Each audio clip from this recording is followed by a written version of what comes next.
grant from the Energy Efficiency Block Grant with the Department of Energy to do energy efficiency upgrades throughout the county, including inside the city of Orlando. So we organized approximately 30 staff members from the city of Orlando to do energy audits and look for other ways to reduce energy consumption with the home. Things can include insulation, duct repairs, new air conditioner or windows, and things of that nature. So we're here today to identify what would be the best solutions for this home. This house, we've already replaced the air conditioning system with a high efficiency unit, so we're pretty good there, but we're hoping that we'll find out some ways that we can save some more energy. It may include additional insulation in the roof, because we know from previous inspections that we're lacking insulation in some critical key areas. So that would be one thing we'll hope to find out where that is, and also what other things that we may not know about that they will find during this energy audit. We're going to depressurize the house so that by depressurizing the house, any leaks that are coming from the outside, we'll be able to see them. Mostly what I see is duct leakage. A lot of people have duct leakage, but in Florida mostly it's insulation. Insulation is what you want to really get into your home and get taken care of. Most of the duct test and other things, they all require equipment. So when you are choosing a rater, make sure they've got good equipment. Make sure they've done a lot of ratings. It's a good question to ask them how many ratings they've done. A good rating is numbers probably 50, 60 before they really get a handle on it. We've done well over 100 just in this area. You can go to resnet.us and find raters in your area, or just go into Energy Rating or class1rating.com. There's a bunch of different websites out there. You're all done? You get an eco rating sign.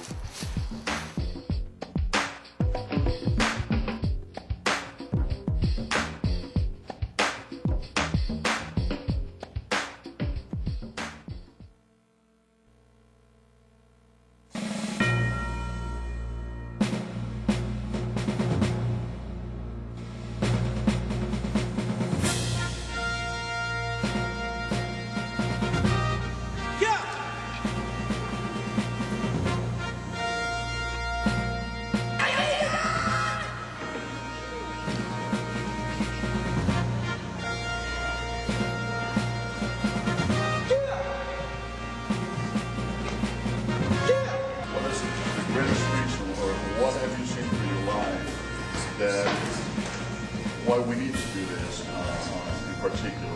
I mean, you had a prior experience in corrections, yes, law enforcement. Yes, sir. So I know that you have a trajectory of dealing with public service. Yes, sir. And you have seen what's going on out there. Yes, so yes. What do you think this brings to the table? This brings to our communities? Yes. Well, what I feel is that dealing with the youth as a correctional officer, I see what happens if we don't give them guidance and let them learn about self-respect and dignity and honor. So my whole idea is to bring together a system of karate program that the kids can come in, learn karate, participate in a safe environment, but it's very important for them to know that they're winners. So when we do an event, we like for every kid to walk away with a trophy or medal or both, and we want them to feel proud about whatever they do always. So that's why I feel that these things are good for the community. And I'm proud to be a part of it. I like to be a servant for kids because they're growing up, yes, and they're going to be the future. And we're getting older. We want guys around us that's going to take care of us. It's about positive reinforcement. It's about showing our kids their potential. But more than anything else, it's about discipline. It's about respect. It's about self-respect and respect to others. It's about discipline, and it's about how to treat each other. And we got to be proud because this particular center, the Englewood Community Center, yes, sir. It's as well as the Dover Church Community Center, but this particular center is the busiest in the city. And not only that, but I got to say, District 2 is kicking with tournaments like this, which, by the way, this is probably the best tournament we had in years. Thank you, us. Right here, right at the Englewood Center, which we are very proud of. And so, thank you, Sensei. Thank you, sir. My pleasure. Thank you. Have a great day. You too. Thank you. Thank you, guys. Thank you, sir.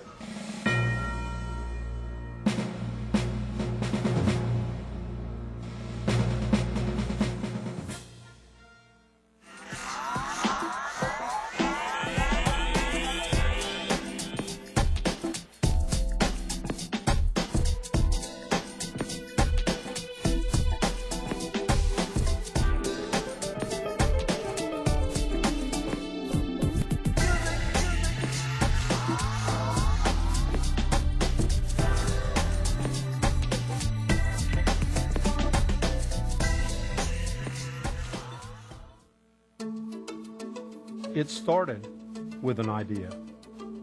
Orlando, a city whose history had been defined for so long by its visitors, deserved a better class of sporting and entertainment venues designed specifically for the benefit of its residents. Through an historic partnership, the Central Florida community came together to support the construction of 3 world-class community venues. More than mere buildings, these venues would be icons of civic identity and pride. They would be places to create shared memories with friends and loved ones, and economic engines to continue the revitalization of downtown Orlando, help diversify the economy, and bring the next generation of careers to Central Florida. But this journey to make history wouldn't be easy.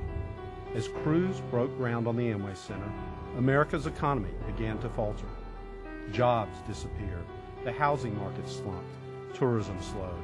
As Orlando fought the effects of recession, construction on the Amway Center became a lifeline for many in this economic storm, creating and saving jobs and keeping businesses afloat.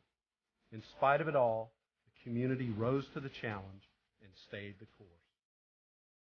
Now, as Central Floridians take their first steps into this new building, our entire region is taking steps towards recovery and toward a new era for Orlando. I'm Mayor Buddy Dyer. As we open the Amway Center, we also pause to recognize the hard work by so many people in our community to make this facility and all it means for our future a reality. When we created the vision for the venues, we also created a shared vision for the future of our city. While we are proudly the world's leading tourist destination, we also want to be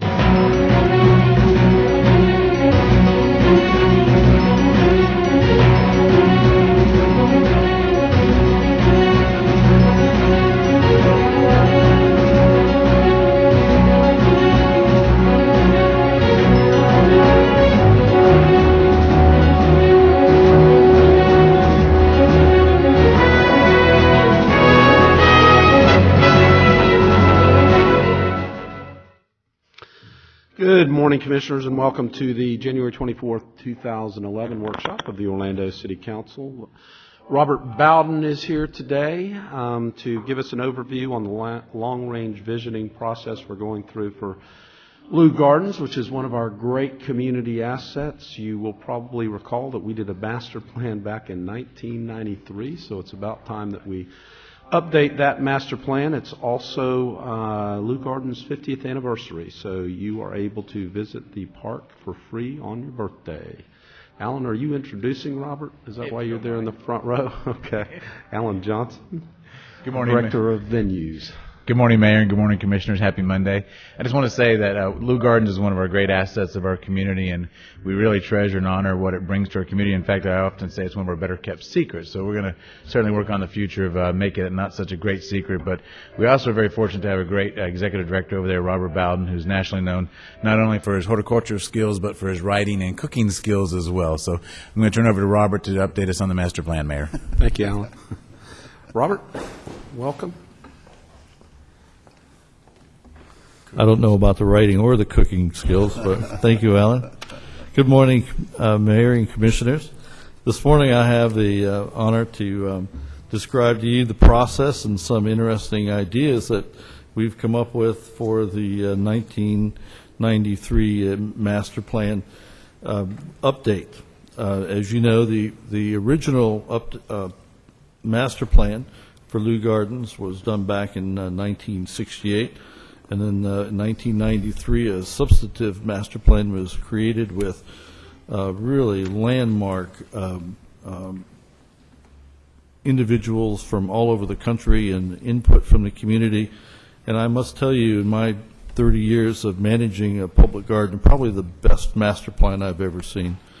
So in honor of our 50th anniversary in 2011, we thought it would be appropriate to update that plan with a review of where we've been and some things that we'd like to accomplish. So for the next few minutes, we'll try to do that for you. Let's talk for a minute about where we are in the timeline. We've put a lot of work into the plan already, but we certainly don't want to finish this without the input from the mayor or the commissioners. And ultimately, next we will then go to the community surrounding the gardens, which will be impacted by any improvements, and get their input as well before the process is complete. The original workshop was on July 20th, 2010, where we met for a day with members of the community and members of the original team that developed the 1993 master plan. We waited until many people could clear their schedules, including Rodney Robinson, who's a world-renowned landscape architect from Philadelphia, was able to join our group. After that workshop on that single day, the folks at AECOM, formerly Gladding Jackson, went back to their desks and wrote down and included our comments. And then we had a progress meeting in September. From that meeting, we took additional input and came back then with the master plan update, which is what you'll see today. Again, with your input here today, and then ultimately with input from those people that will be impacted, we hope to complete the process by March of 2011. Okay? So during the workshop, these are some of the things we accomplished. We wanted to gain a further understanding of the gardens and its users. Who uses the gardens? Who visits the gardens? And why do they visit? We wanted to reaffirm the garden mission. Is the mission of the garden, as it's stated today, is it still appropriate, and is it still meaningful? We did spend a full day then with the design team and staff and other members of the community and visited every nook and cranny of the gardens. We went through every location and came up with things that we could do to make them a better place. We did identify a number of design principles which are inherent with the overall design to make sure we maintain those throughout the process. And then we determined a list of initiative projects for the update as a result of all of that input. So let's just briefly talk for a minute about some of the users and who visits the gardens. Last year we had 160,000 visitors. It's the second most visited public garden in Florida, second only to Fairchild Gardens in Miami. The people that use the gardens are primarily families with preschool-aged children, wedding guests, 300 weddings every year, and international destination for weddings as well. We do a lot of internet wedding packages via contract. The events include concert strolls, movie nights, ghost stories at Halloween, annual plant sale. Altogether, we have more than 29 special events in the gardens every year. The generated revenue from those activities generates right at $1 million annually. And you can see that we've tried to keep the pieces of the pie as equal as possible.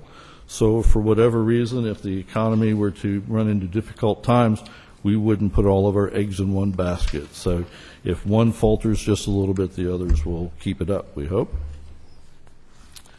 So when people call or when they write to us and say, we'd like to visit the gardens, these are some of the things that we would like to have. Nearly everyone that comes in the garden says they want food. They want to eat. And we want them to eat too, because the longer they stay, the more money they spend in the gift shop, and the more they have a better understanding of the programs at the garden. So we really understand that they'd like to have food. They would like a butterfly garden or house. The butterfly garden present time is limited in space. It's about 1,200 square feet, and we'd like to see the possibility perhaps of including the building of a butterfly house, because our guests clearly have made that a priority. Everyone loves roses. And luckily, we have the largest formal rose garden in Florida, so we've been able to help them with that, and they love orchids. However, about 10 years ago, our orchid collection contacted a series of devastating diseases, and all of those orchids were, as we say, deaccessioned, or what you might call thrown into the dumpster. And then people like water. They like water gardens, especially small children like that water activity. So for those programs that we presently have at the gardens, the ones that they really like the most would be a horticultural education, historical, and also the environmental side of the business. So the next part was the reaffirming the garden mission. Is the mission as it's stated today, is it still viable? Is it still the mission that we want to continue with? And after a lot of discussion, we decided that yes, in fact, that the mission is in fact what we want it to be, and it's what we want to present to the public and our guests. So horticultural appreciation is very high in that list, as is environmental education and historic preservation and relevance. And these are threads that we use throughout the design process for this new master plan.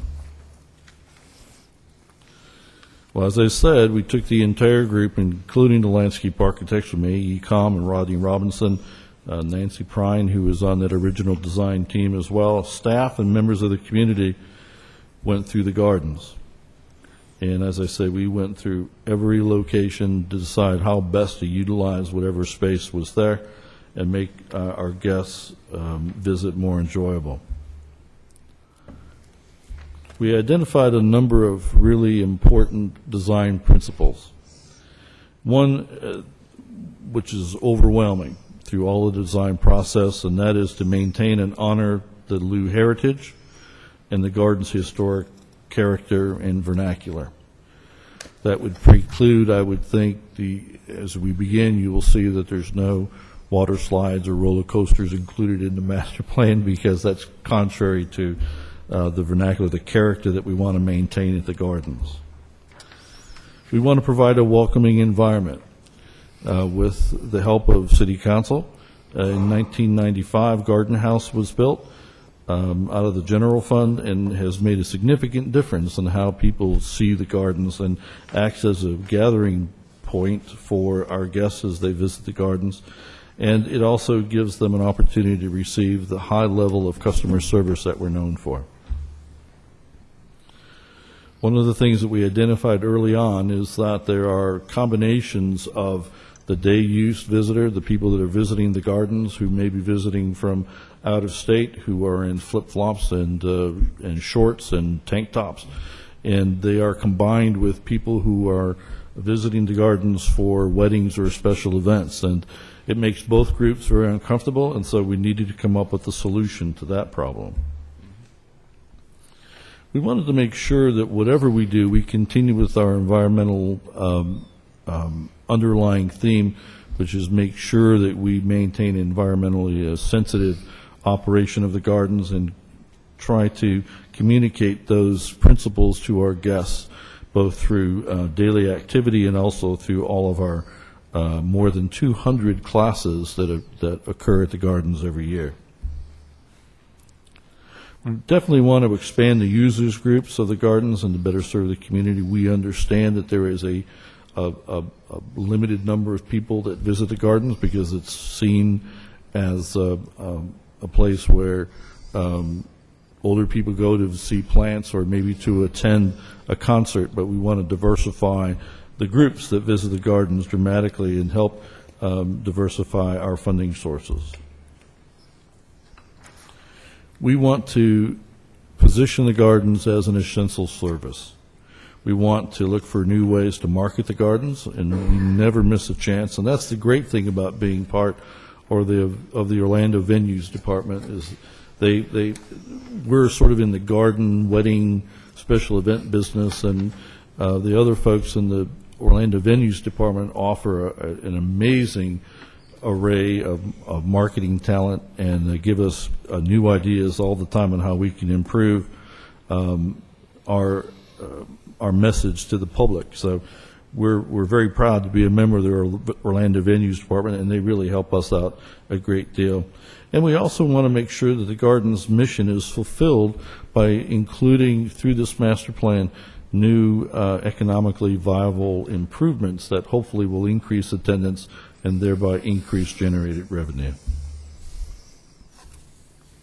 And then after all of this, we were then able to come up with a list of initiative projects for the new update for the 2011 plan. So from the 1993 plan, we were able to finish the following projects. Let me just say parenthetically also that all of these initiatives were accomplished without city funds. These were all financed through the Friends of Lou Gardens or the state of Florida through the Cultural Resources or through the Cultural Facilities Grant, with one minor exception. But all of these items, these improvements, were paid for with state or Friends funds.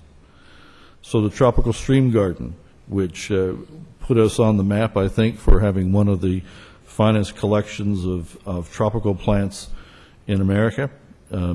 Mayor, I think you remember we have the largest collection of bananas in North America, but there's a lot of other collections as well that make us not only regionally but nationally important as well. Tropical Stream Garden also, prior to this, was not ADA compatible, and with the help of the Friends and a few other projects, the gardens is now 100% ADA compatible. The Trial Garden, where we have plants that people give us and organizations and growers send to us from all over the world, are included in this garden to determine their hardiness for either cold or heat. The Idea Garden, which before this time was an unused 3-acre parcel of sod, now is a combination of 12 residentially themed gardens that give homeowners and professionals alike the opportunity to gain ideas of what they can do in their home gardens. As you know, the Lou House Museum and the surrounding buildings are on the National Register of Historic Places, and with the help of Rodney Robinson, we were able to re-identify circulation patterns and include for the first time a butterfly garden and upgrade the herb and vegetable gardens in the archive building. There's been a lot of sidewalk realignment over the years. As I said earlier, now we are 100% accessible, and the Friends of Lou Gardens financed that, as they also financed all of the new garden signage. So you'll see garden signage out on the road. You'll see colorful images and signs, primary and secondary wayfinding signs throughout the facility, paid for by the Friends of Lou Gardens. Okay, and the garden lighting was also paid for by the state of Florida through the Cultural Facilities Grant, making it available for the very first time to have nighttime events, which was able now then to allow us to have a number of nighttime events to increase the generated revenue.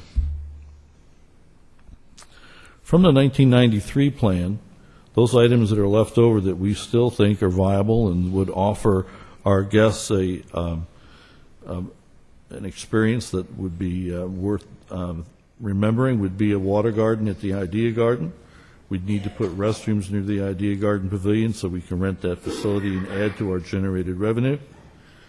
There are a number of maintenance area upgrades that need to be accomplished to meet certain codes, and also that area was last upgraded in 1965, so it's due for an upgrade. And I think you'll agree that the Nebraska Street edge buffering needs some improvement. So hopefully the water garden and the Idea Garden would look like this when it was finished. The restrooms near the Idea Garden Pavilion would allow us to generate additional revenue. The maintenance area would include additional spaces for storage of pesticides and drop-off areas, and hide a lot of the general maintenance activities from ongoing or traffic as it goes by, and also from our neighbors as well, so it's not going to be an eyesore. And I think you'll agree when you see the images that the effort along Nebraska definitely needs to be improved. At the present time, it's a 8-foot barbed wire fence on the south side, and we would prefer, obviously, the upper right-hand corner demonstrates a wrought iron fence with brick pillars, which is really the way we'd like to go. So, having viewed the projects that haven't been completed as far as the new plan, we went into the new plan with open eyes and said, here's some things that we need to do to make Lou Gardens even better than it is today.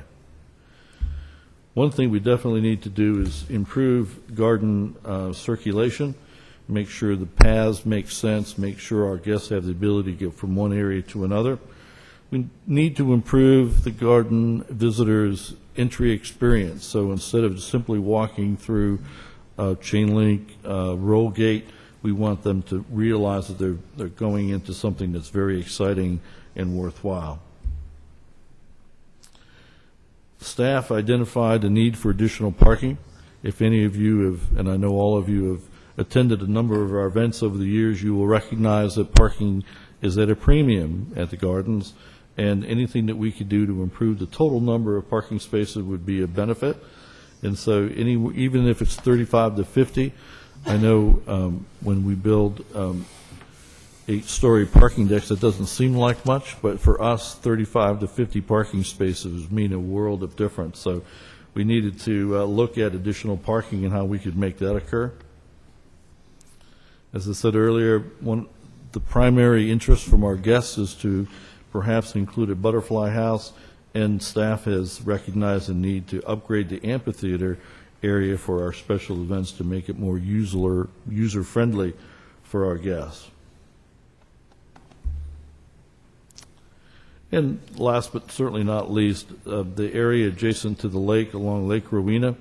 It's a wonderful natural resource that at present time is not being utilized by our guests or by school groups, and we wanted to make that happen. So let's talk for just a moment about garden circulation. There needs to be a better hierarchy, a better definition of where our guests go. One of our most common questions is, how do I get out of here? And that's not what we want people to say. We want them to enjoy the gardens and be able to naturally connect through the circulation pattern. So we knew that the Lou Road continues to be the main loop throughout the gardens, primarily as a stormwater drainage facility, but we want to increase the visibility of the pathways through all the areas. So this is where we are today, and if you look in the very large, the heavy dark line in the lower right-hand corner, that's adjacent to the existing parking lot, and our goal is to shave that a little bit, and that's where we get our new parking from.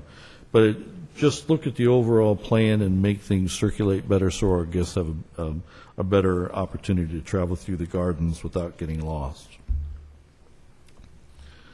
We already have a number of circles or nodules, or we've compartmentalized some of the sidewalks, and this is just simply an extension of what we've already accomplished. And notice the red line, how we've shaved that road just a little bit, that allows us an additional 50 parking spaces.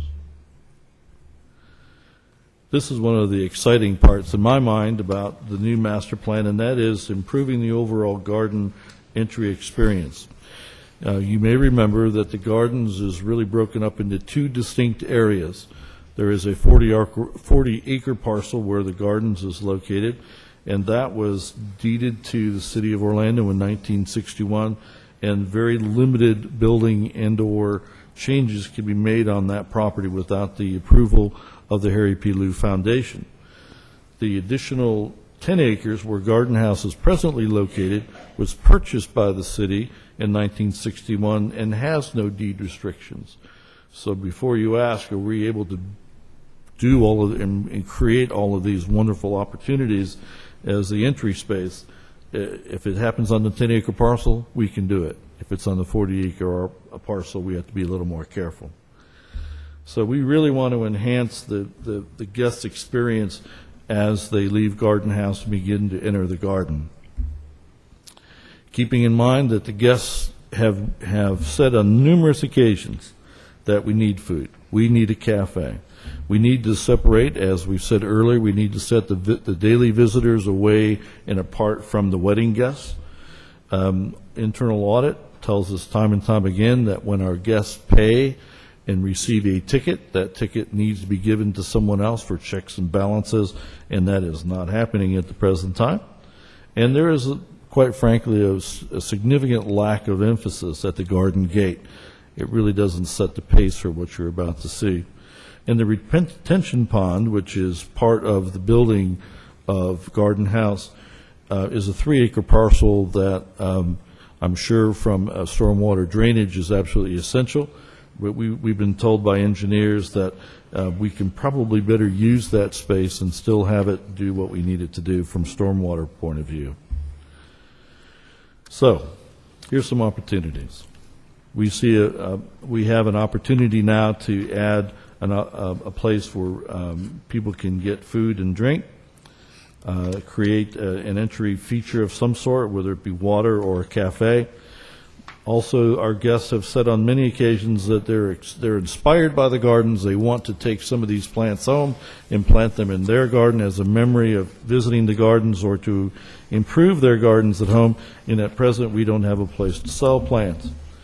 And we'd like to include, in addition of an art building or an enclave, create an artist's nest or facility where artists, whether it be pottery or watercolor, glass blowing, who knows, very organic art can be accomplished there at the gardens and perhaps even sold in the gift shop. And we'd like to consider the opportunity of reconfiguring the retention area to better use that for large special events. So this is what we have in mind. Wouldn't it be great after work to go to the gardens and sit out on the terrace overlooking Lake Rowena and have a cup of coffee or a cocktail, or visit friends or guests at the cafe for breakfast or lunch or perhaps even dinner? And lots of outdoor seating to enjoy the outdoors. And what better place in Orlando to come out and enjoy the evening than Lou Gardens? This is the existing entryway to the gardens, and I think you'll agree it's pretty unimpressive. And that's what we want to change. We want to add some trellises, perhaps, some water features, so you know that you're arriving and entering a very special space.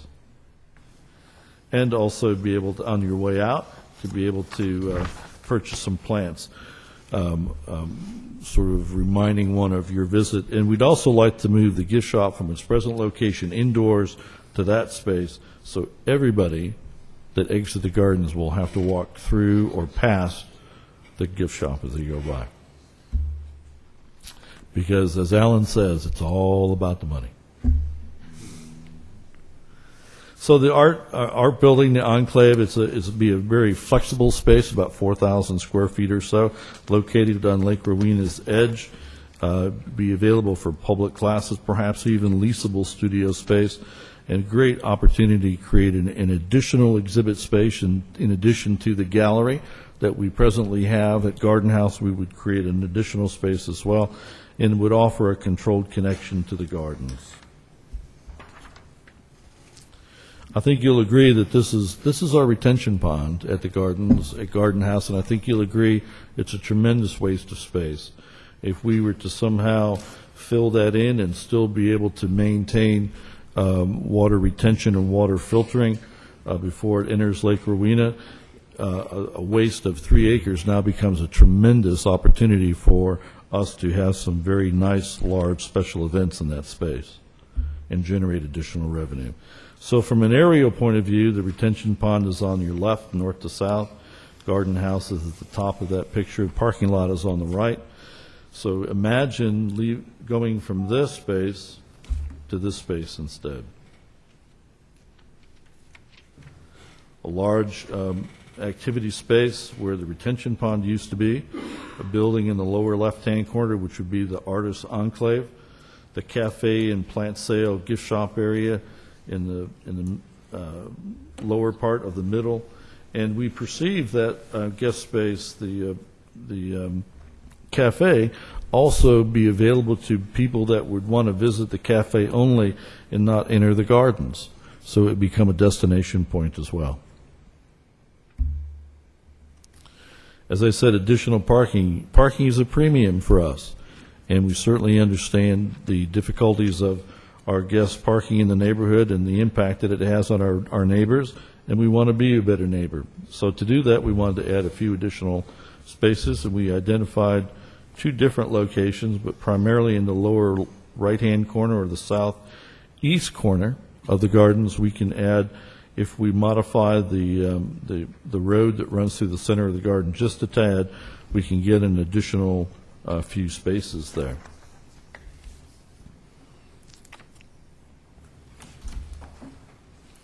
So this is the way it looks today. The lower right-hand corner is the existing maintenance facility, and if we simply shave that road off a little bit, we can add an additional 35 to 50 spaces without a negative impact on the gardens. This is the other really exciting project in our mind. Guests are very excited about the butterfly garden itself, and if we were to have the opportunity to create a butterfly house, we think that it would increase visitation substantially. So where the existing floral clock is located now in a landing that was left over from the 1968 plan, we hope to create a butterfly house, an aquatics garden with tropical water lilies and so on, and improve and enhance the overall experience in the amphitheater for our special events. This is the way it looks today, and I think you'll agree it's just a tad outdated. Feels very 50s and 60s, and it's not really accessible to a large number of people. So we need to expand this amphitheater area to include an additional 50% for our guests. And circulation is very difficult, and the overlook that you see is not ADA compatible, and we need to change that.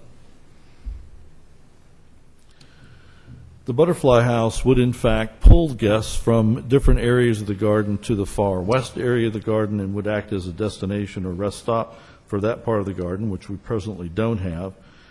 The stage would be reconfigured in front of that space, and we would introduce walks and seat walls within the amphitheater for greater space and greater access for our guests. Wouldn't it be wonderful at 12 months throughout the year being able to stroll in a screened enclosed butterfly house with native butterflies flying about? It's a great opportunity for us to continue with our environmental education process through our education program, and it's just a really fun place to visit, if nothing else.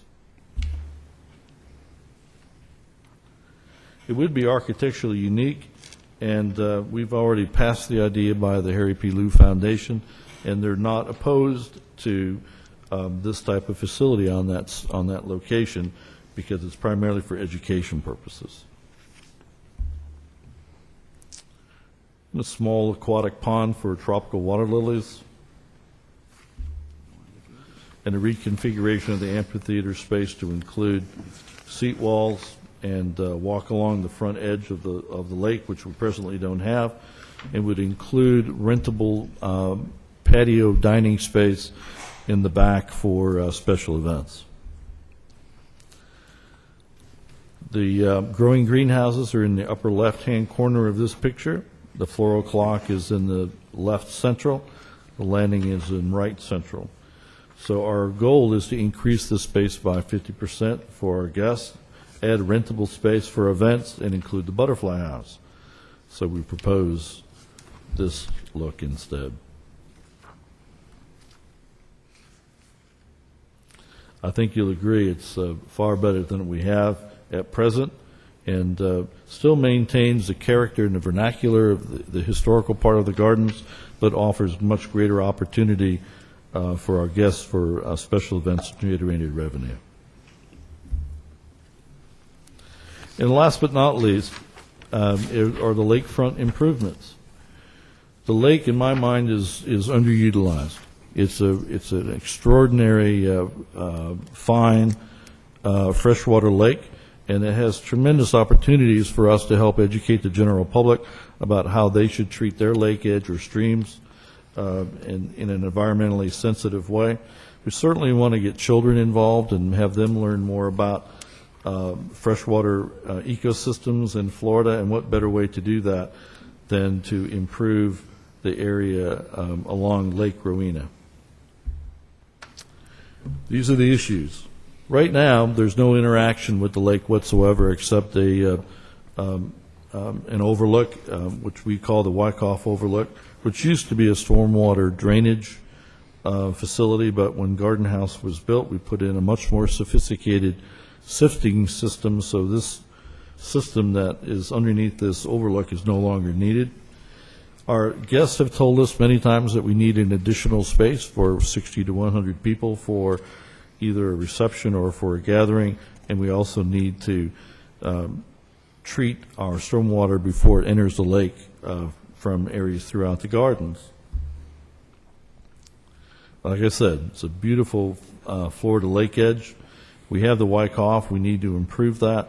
We'd like to improve the water quality along Lake Arena, and we can create new habitat creation by putting in a bioswale. So, hope to renovate the Wyckoff, put in a new pavilion a little bit further to the west.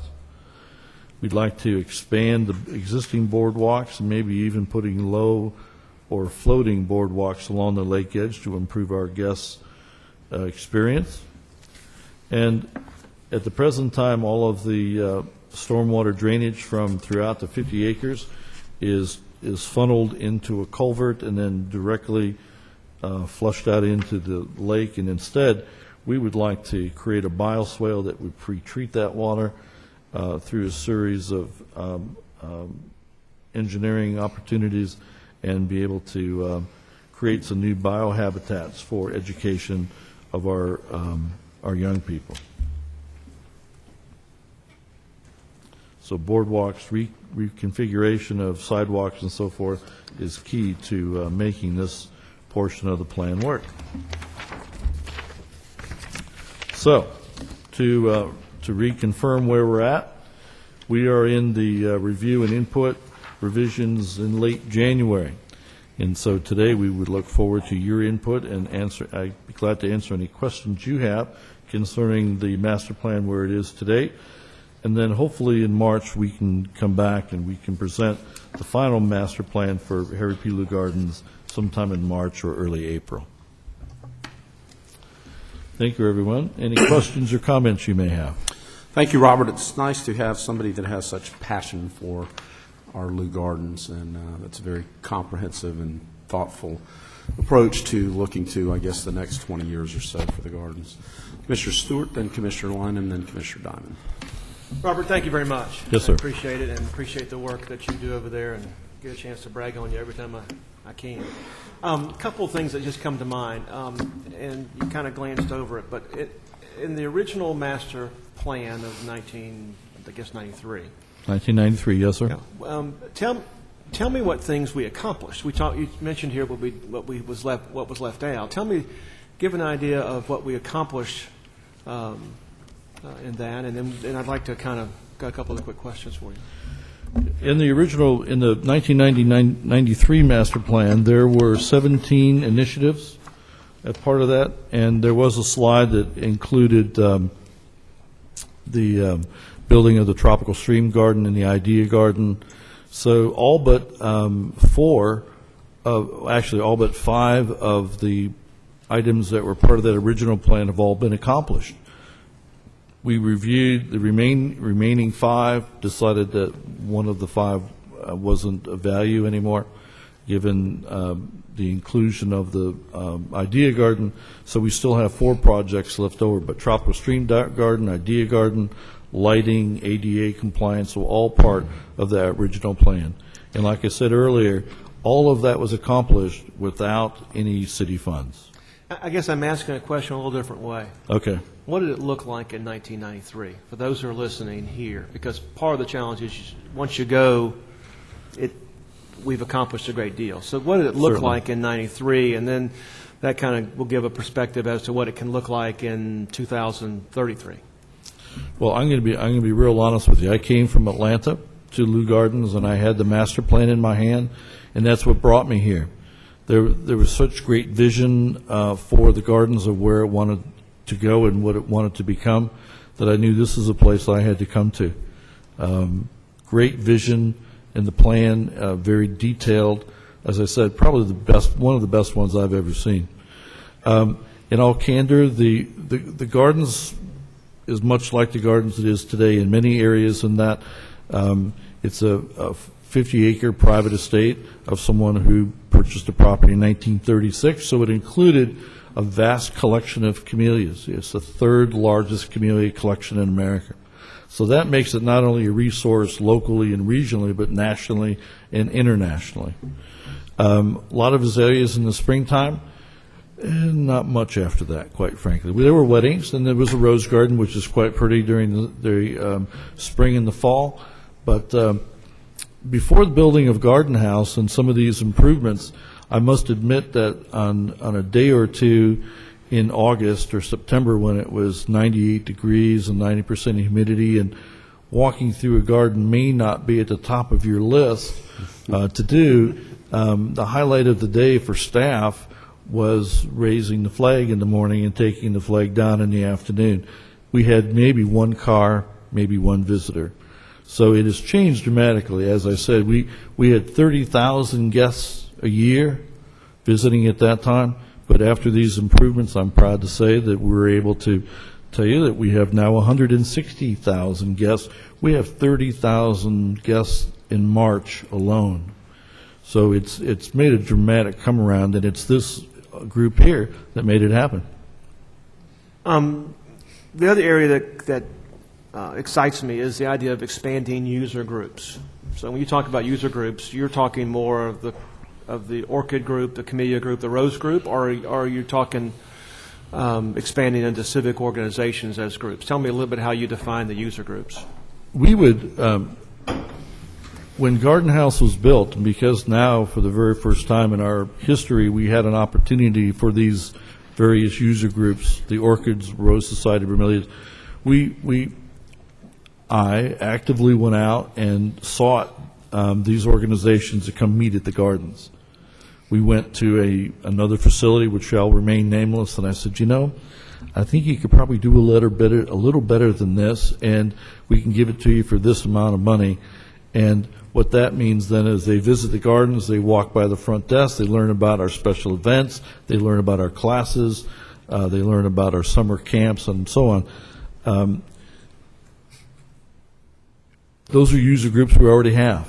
There are nearly 30 groups that meet at the gardens on a monthly basis. So we're very proud of that all these organizations call Lou Gardens home, and the city should be very proud of that.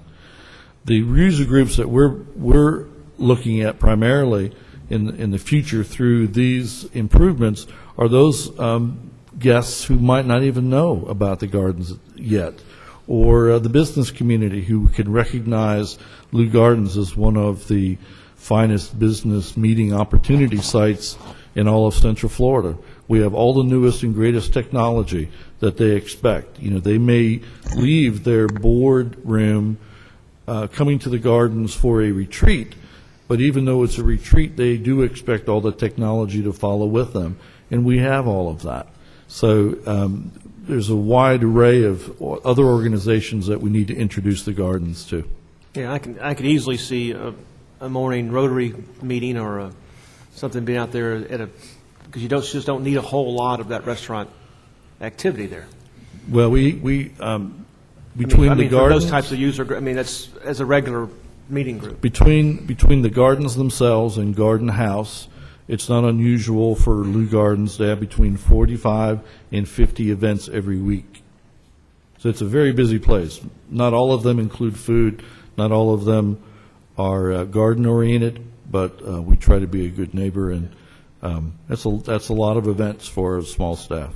Well, I appreciate what you've done over there, and I think your passion comes out, and I think that comes out to the community as well, because they want to be over there and they want to use something that's cared for, and we've seen that growth, and I appreciate what you're doing. Well, I must tell you, I'm usually at the gardens very first in the morning, and I open up Garden House, and I just thank my lucky stars every day that I have such a great place to work at.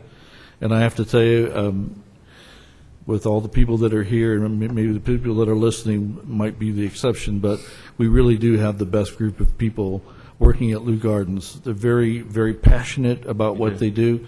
They all understand the mission of the gardens and what their mission. They may be in marketing. They may be in gift shop. They may be in education, but they all understand their role in producing a quality product to the consumer.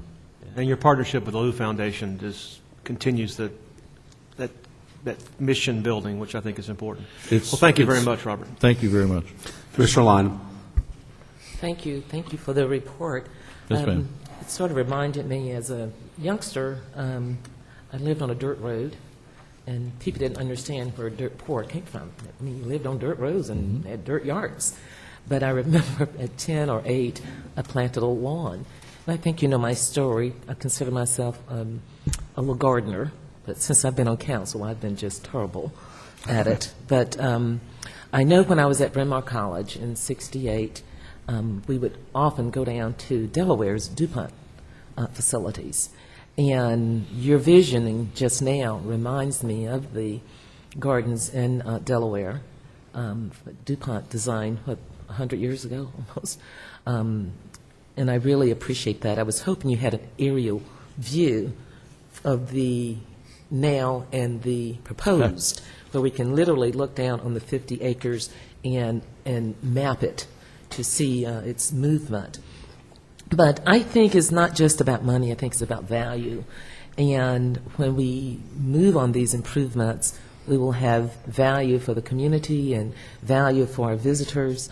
And when business people will go to the gardens, I believe, other than your plant groups or flower groups or garden groups, it would be about the environment, the atmosphere, just the entire orientation toward a great place to be with flowers and shade and whatnot. That's the epitome of the South, or the vision or imaging for the South. So I certainly support our new plans. I also support the idea of having weddings away from daily visitors. I've gotten caught up in a couple of weddings and just was woefully embarrassed. Correct. Everybody's in black tie, and I'm walking in. Didn't have on flip-flops, but just didn't look like I was going to the wedding. And I really like that idea. I also agree with taking part of the retention area and using our new technologies, whether it's swales or building on top of them or whatever, and getting more parking. Because if you go over for a major event and something else is happening, there is no place to park. And I just park in that circle, and I know that's not, well, the OPD isn't going to go there and tow me, but it's one of those areas that you really feel comfortable having more parking. When you can't park, you don't want to go there. So I support your plans to get as much more parking as possible in all of these different locations, in restrooms. You cannot have events, food, cocktails without a restroom. It's just impossible, because I bet the average age outside of weddings of people going there aren't going to be people who are going to be able to hold on long. So I support new restrooms, more restrooms. I mean, it's just important. It's a quality of life. I'm not going anywhere to have a beer and don't have a restroom in view. The other is, I remember years ago, we used to have those, and maybe we still do, where you can go out on a special day and buy certain plants. And I like that for our community because it lets us know these are plants that can survive in Zone 9. I think we're more Zone 9. And you can get them from the garden. But to have a place where if I want to go shopping for plant materials other than Home Depot or the Lowe's, I can go. But there's another little place around the corner from you that I used to like going to also. But it's wonderful when you can do 3 things at one time. You can shop, go in, have a little food, have a break, and have an opportunity to look at the plants, get some lessons in gardening. I just like the entire place where we're trying to go. We're good now, but we're not at the best for a city this size.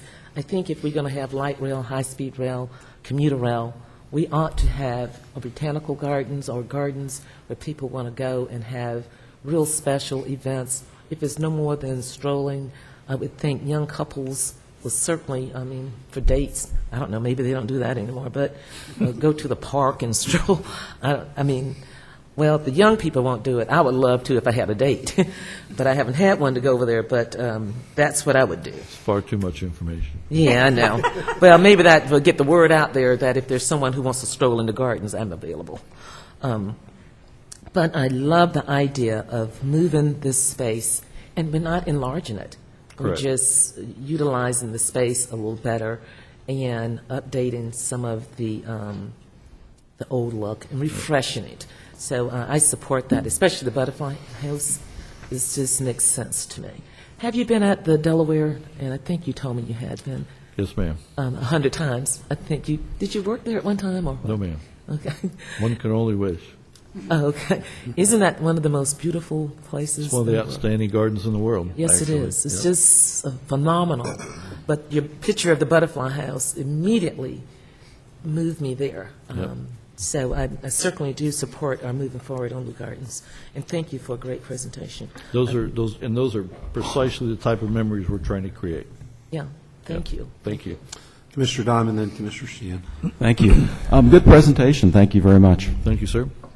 A couple of thoughts and a couple of questions. First of all, I think the gardens really are incredible, and I know when we travel, we've been to a number of other gardens. The one in Vancouver, Bushart. that was good. Closer to home, Bach Tower Gardens over there, and near Lake Wales, and some others like. I remember the one in Cheyenne, Wyoming. I thought that was a very nice one too. You got me on that one. I haven't been there. Oh, it's okay. It's a nice one. It's a nice one, and you see these, and the one common thread that I think they all have is there seems to be a lot of buzz about any one of those when you go to any of those towns, especially Vancouver with Bushcart.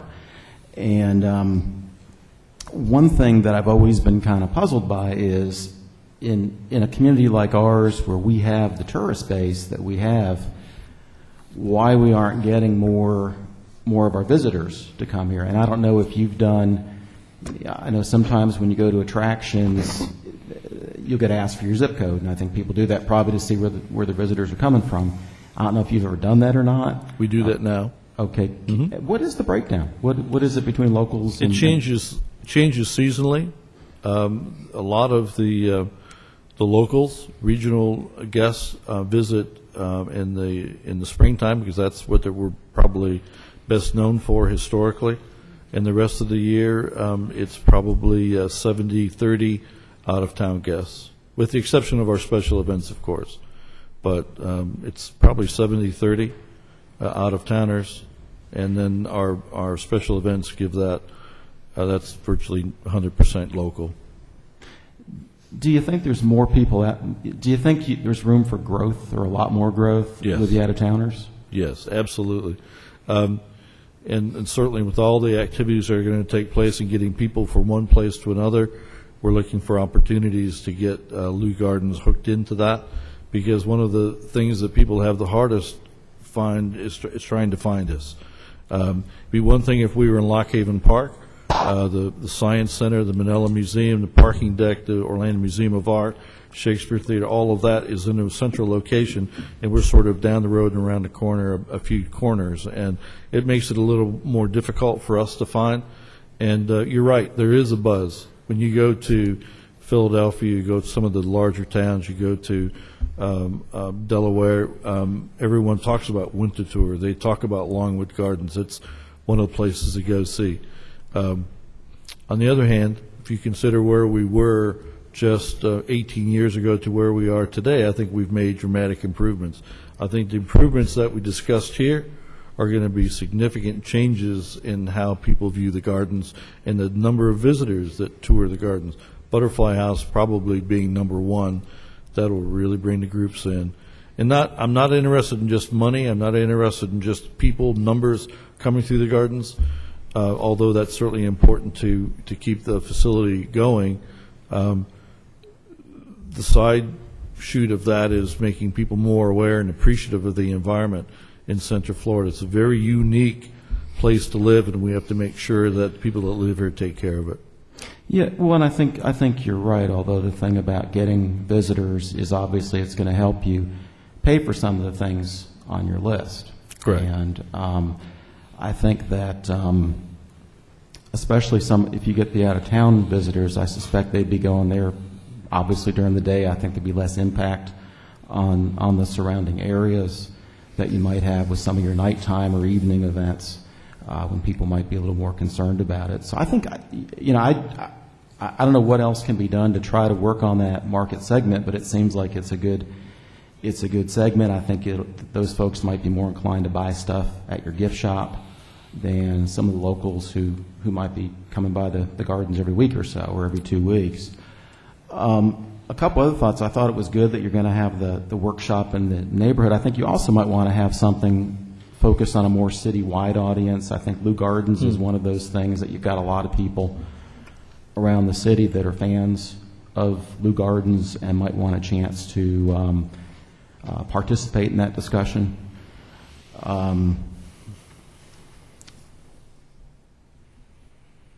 I agree about the butterfly garden. You go to the one in Key West, and there's a tremendous number of people going through that, and that's just for a butterfly garden without all the other stuff that you have to offer. I agree with your comments. The pictures you showed, the barbed wire fence, I don't think that's really the image that Lou Gardens ought to be portraying to the rest of the community. So I'd be glad to see that change out. As far as the you showed an art center or a place for paintings or pictures or whatnot. I'm not sure that's really going to drive a whole lot more visitors to your place. I think it's a nice idea, but I think as far as priorities, we have the Art Museum just a few blocks away. We've got the Manello Museum a few blocks away. And it might be a nice thing, but I don't really think it would be as high up as some of the more critical things you mentioned. And just on a personal note, are those gazebos still standing? The reason I ask is my Rotary Club constructed gazebos in Lou Gardens about 18 years ago, and I'm curious, are they still standing and are they still in good condition? No, sir. No? See, you get what you pay for, right? The gazebos were kits, and over a period of time, they became in a disrepair, and to repair them would have cost more to build new ones. We had just completed the Idea Garden, and included in that garden is a very large gazebo. And what we wanted to do was to offer a little consistency from one garden area to another, some continuity. And so we had people on city staff actually take the drawings from the large gazebo and downsize them to smaller versions, if you will, and include those in the four corners of the gazebo, or four corners of the rose garden. So yours are gone, but when something goes wrong with a piece of wood or a piece of wood rots or something, instead of going to the company to get a replacement part, we can go to a home improvement store and pick up a piece of wood and repair it. So long term, it's a much better deal for us. Okay. Yeah. Well, and I'll tell you, I think there's such goodwill towards the gardens. I think that as you have projects like that in the future, you'd probably find a lot of people that'd be very interested in pitching in and doing things and helping out, because I think there's just such a fondness for Lou Gardens. The gazebos are naming opportunities. So as a shameless plug, if there's an organization or a family wants to celebrate an event of some sort, you can put your name on one of those gazebos. 2 of them are already sold. Excellent. That money goes into the Friends group, and we can buy things that the gardens needs that we feel a little uncomfortable going to the city to buy. Things like furniture for the South Terrace or signage. Those are things that the Friends buy with that money. Yeah, and you might want to put that sort of thing on your website. You might have some folks that are interested in doing something like that. But thanks again. That was a very good presentation, and a lot of people will be interested in hearing what's happening at Lou Gardens and what might happen at Lou Gardens. Commissioner Sheehan. Thank you, Mayor. Sorry I was late, Robert, but I threw my back out hanging a mirror. I guess that's the price of vanity. You missed a great presentation. Well, I did review it, and I am very familiar with the gardens, and you guys are a great neighbor. I enjoy your butterflies a lot, so they sometimes get over to my neck of the woods, but really appreciate the improvement of the exterior. That Nebraska frontage, I think that really does need to happen because the Colonial Town residents are really appreciate that as well as the commitment to maintaining the historic structures. I know over time we've had to go in and fix the Lou House and different things like that, and unfortunately in bad budget years we don't make the necessary repairs, and then we end up paying a lot more to repair it down the road. So I appreciate that commitment to making sure, the Lou's gave us a tremendous gift in the entire property. We want to make sure that we maintain that in a proper fashion, just because things aren't, if we don't fix the roof one year, we're going to end up having to make a lot more repairs to the walls the next year kind of thing, and I'm glad to see a commitment to that. Something else that I really enjoy is, and I need to update my membership, is the reciprocal agreements with the other gardens. I mean, that's just a great program. And, you might get a discount on going to another botanical garden or something like that, but that's actually a great program. And while it may decrease your what you all bring in sometimes, I think it actually creates a greater awareness, and I think that's a great marketing tool for you. And just keep up the good work. Thank you. Thank you. Commissioner Raines? Thank you, Mayor. Good morning, sir. Good morning, sir. I just really wanted to say thank you for your presentation, and it was a great presentation. But along with these improvements, what's the cost factor to that? And, we don't know yet. Okay.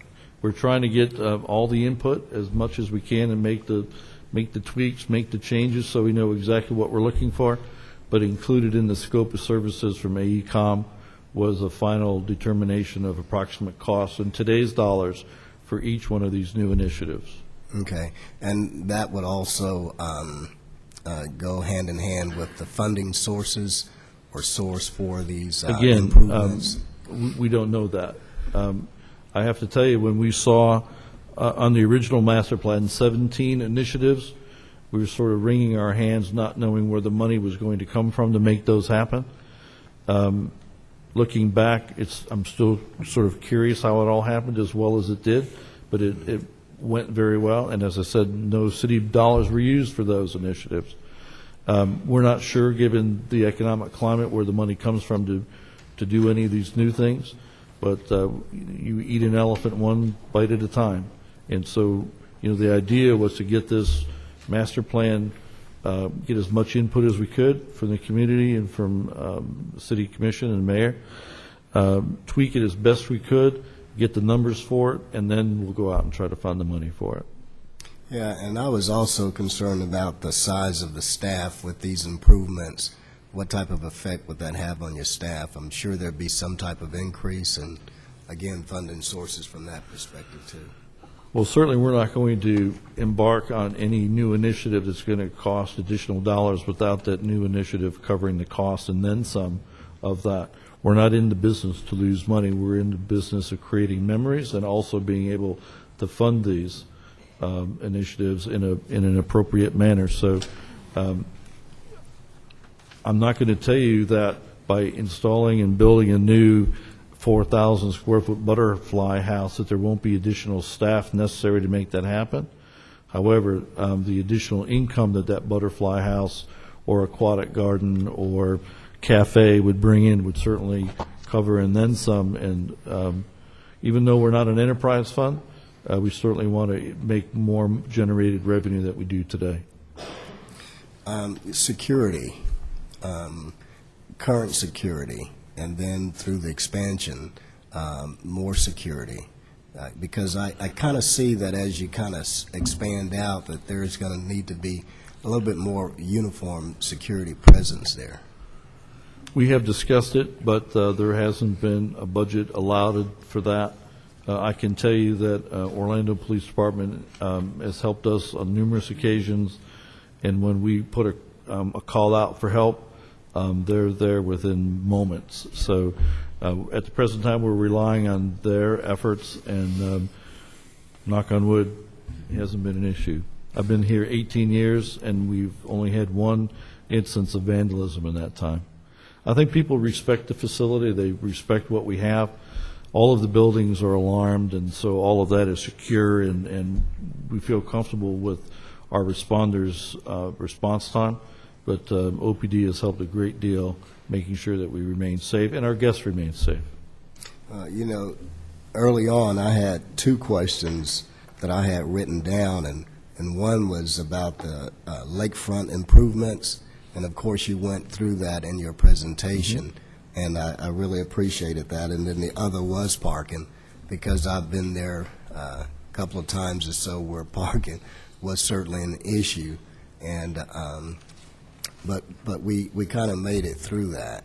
But parking is a real issue right now. So as it relates with your improvements, would that be one of your top priorities?